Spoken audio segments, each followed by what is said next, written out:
नमस्कार दोस्तों, मैं हूँ आपकी दोस्त अपूर्वा। जैसे कि हम रोज़ शादी ब्याह की जो रस्में होती हैं उसके बारे में बात कर रहे हैं।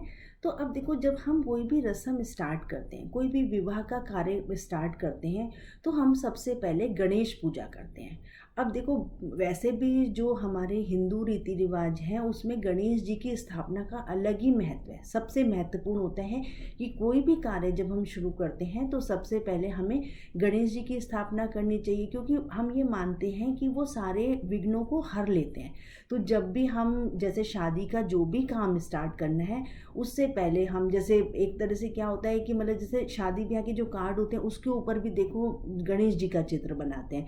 तो उसमें क्या होता है कि हम ये मान के चलते हैं, हमारी मन में ये होती है कि ये सारी की सारी बाधाओं को दूर कर लेंगे, ऐसा हमारी मान्यता होती है। अब जैसे हम निमंत्रण पत्र भी जो देते हैं, तो वो चाहे शादी मतलब लड़की की हो या लड़के का हो, तो सबसे पहले कार्ड जो होता है ना मंदिर में दिया जाता है। अब मंदिर में जब कार्ड दिया जाएगा तो उसमें 5 सुपारी, थोड़े से पीले चावल, मिठाई, रुपए, ये ना ये सारी की सारी चीज़ें रख देते हैं। अब विवाह में जब गणेश पूजन होता है तो उसमें साथ में हाथ साया भी होता है। अब वो समझते हैं कि वो क्या होता है। देखो, गणेश जी की पूजा करते हैं तो गणेश जी की पूजा में हम जो है चावल, अब वो चावल आप चाहें तो हल्दी से रंग के भी कर सकते हैं, वो ज़्यादा शुभ मान लेते हैं उसे हम, है ना, पीले चावल हो जाते हैं। तो गणेश जी की स्थापना के साथ साथ हम नवग्रहों की भी पूजा करते हैं। अब जो महिलाएं होती हैं ना, विवाह में हाथ साया लेने के लिए मंगल गीत गा करके, जैसे मिट्टी के पात्रों में जल, अन्न, हल्दी, हल्दी गांठ, मूंग, गुड़, दुर्बा, दीपक, नमक आदि को स्थापित करते हैं। मतलब ये उसके बाद में विवाह में जब हाथ साया लेने की क्रिया मतलब वातावरण में ना अजीब सी खुशी का माहौल बना देती है वो। अब हाथ साया कैसे लेते हैं? देखो, 1.25 किलो गेहूं में 1.25 रुपया डाल दिया, फिर 4 सुहागिन ली और उनके हाथ में पहले कलावा बांधा और फिर हथलगी कहते हैं जिन्हें, है ना। अब उसमें क्या करते हैं, मतलब इन जो जो हम महिलाएं लेते हैं, जो लेडीज होती हैं, उन्हें हथलगी कहते हैं। कि 2 सूप ले लिए, जिससे सूप क्या होता है, जिससे हम फटकते हैं ना चीज़ को, जैसे गेहूं को फटकना, वो जो बना हुआ मार्केट में मिल जाएगा आपको, आप उसे सूप बोलते हैं।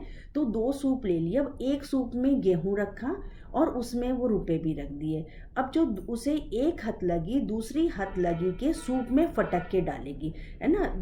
और ऐसे ऐसे फटकते हैं वो, मतलब एक्चुअली आप जिसको नहीं पता है तो वो प्लीज़ इसमें नेट पे डाल करके एक बार सूप को देख लीजिएगा कि इसे हम कैसे दिखता है ये। उसके बाद में क्या होता है, फिर दूसरी उसी सूप को फटक करके पहली वाली में डालती है। तो ऐसे ऐसे करके ना बार बार हम फटक करके एक सूप से दूसरे सूप में, तो 2 लेडीज बैठ करके, जिसे हम हथलगी बोलते हैं, तो वो ऐसे करते हैं और 7 बार करते हैं। उसी तरीके से फिर एक दूसरा जोड़ा, क्योंकि हमने 4 को लिया था, तो दूसरा जोड़ा बैठ करके फिर 7 बार गेहूं को मतलब दोनों सूप में पलटता है। अब उसमें क्या करते हैं, रुपए भी निकाल देते हैं फिर उसमें से, और जो गेहूं होते हैं ना, गेहूं को हम अपने घर के गेहूं में मिला देते हैं। तो मतलब इस तरह से हम ये जो है इसका काम करते हैं। और उसके बाद फिर अपने जो और कार्यक्रम होते हैं हलदात वगैरह, उसकी शुरुआत करी जाती है। तो आई होप आपको साथियों मेरा ये वीडियो पसंद आया होगा। तो अगर आपको अच्छा लगा हो तो मेरे चैनल हिंदू रीति रिवाज को लाइक करिए, सब्सक्राइब करिए, मेरे वीडियो को लाइक करिए। धन्यवाद साथियों।